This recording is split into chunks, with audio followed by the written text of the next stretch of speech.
Hello friends, જય શ્રી કૃષ્ણ.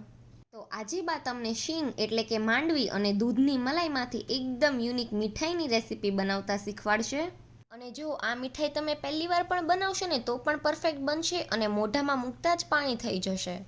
તો પહેલાં આપણે આ રીતની ચોકી લઈ લેવાની અને તેમાં ઘી લગાવીને રેડી રાખવાનું.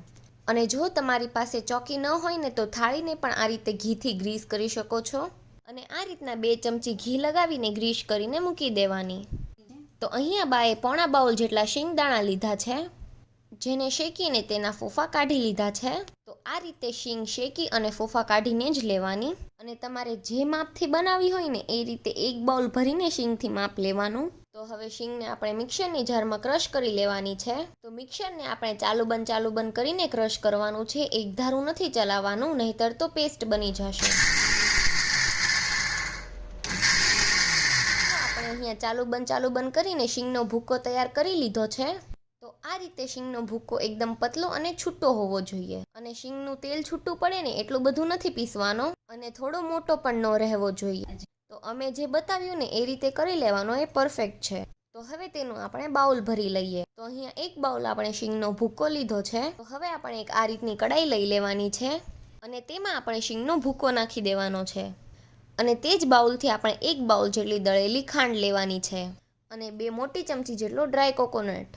અને તે જ બાઉલથી આપણે 1 બાઉલ દૂધની મલાઈ લેવાની છે. અને તમને મીઠાઈ એટલી બધી ગળી ન પસંદ હોય તો 3-4 ચમચી ઓછી પણ કરી શકો છો. તો આ બધું જ સરસ આપણે તાવીથો લઈ અને મિક્સ કરી લેવાનું છે. તો ગેસ ચાલુ નથી કરવાનો, પહેલાં જ મિક્સ કરી લેવાનું છે. અને મલાઈ આપણે હંમેશા ફ્રેશ જ લેવી. અને હવે આપણે ગેસ મીડિયમ ફ્લેમ પર ચાલુ કરીને તેને સતત ચલાવતું રહેવાનું છે. તો અત્યારે થોડું થીક લાગે છે, 2-3 મિનિટ થશે ને એટલે પતલું થઈ જશે. કેમ કે ખાંડમાંથી પાણી છૂટશે અને મલાઈ લિક્વિડ જેવું થઈ જશે. તો તમે જોઈ શકો છો કે 2-3 મિનિટમાં મિશ્રણ આપણું એકદમ પતલું થઈ ગયું છે. અને હવે તે ફરીથી થીક થઈ જાય ને ત્યાં સુધી ગેસની ફ્લેમ મીડિયમ રાખીને તેને ચલાવતું રહેવાનું. અને તળિયે ન બેસે તેનું ધ્યાન રાખવાનું. અને આ રીતનો તાવીથો જ લેવાનો, જેથી ચલાવવામાં પણ સારું પડે અને તળિયે પણ ના બેસે. તો હવે 10 મિનિટ જેવો સમય થઈ ગયો છે. તો આપણા મિશ્રણમાં બબલ્સ જેવું થવા લાગ્યું છે, એટલે કે મિશ્રણ પાકવા લાગ્યું છે અને થોડી જાળી પણ પડવા લાગી છે. અને આ રીતનું ફ્લફી થવા લાગે ને એટલે તેમાં 2 ચમચી જેટલું ઘી ઉમેરવાનું. તો અહીંયા આપણે 2 ચમચી જેટલું જ ઘી ઉમેરવાનું, કારણ કે આપણે મલાઈ નાખી છે ને તો તેમાંથી પણ ઘી છૂટું પડશે. અને જો તમારા પાસે આટલી બધી મલાઈ ન હોય તો તમે તેની જગ્યાએ ઘી પણ યુઝ કરી શકો છો. અને આ રીતનું માપ લઈ તમે આ મીઠાઈ બનાવશો ને તો તમારાથી પણ પરફેક્ટ જ બનશે. અને તમે જોઈ શકો છો કે મિશ્રણ આપણું એકદમ થીક થઈ ગયું છે અને જાળી પડવા લાગી છે. તો તેમાંથી ઘી છૂટું પડે ને ત્યાં સુધી તેને થવા દેવાનું છે. અને હવે થોડું સ્લો ચલાવવાનું, જેથી આપણી જાળી પડી છે ને તે બેસી ન જાય અને તળિયે ન બેસે તેનું પણ ધ્યાન રાખવાનું.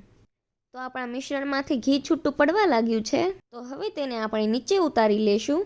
તો હવે આપણે ગેસની ફ્લેમ બંધ કરીને જે આપણે ચોકી તૈયાર કરી છે ને મિશ્રણને તેમાં ઉમેરી દેવાનું છે. તો મિશ્રણ આપણે ચોકીમાં ઉમેરીએ છીએ તો મિશ્રણ એકદમ જાળી પડે ને એવું થઈ ગયું છે.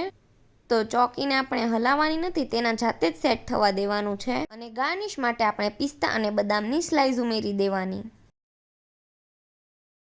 અને હવે તેને આપણે ઢાંકી દેવાનું છે. ગરમ છે ને ત્યાં જ તે ઢાંકેલું આપણે 15થી 20 મિનિટ જેવું રહેવા દેવાનું છે.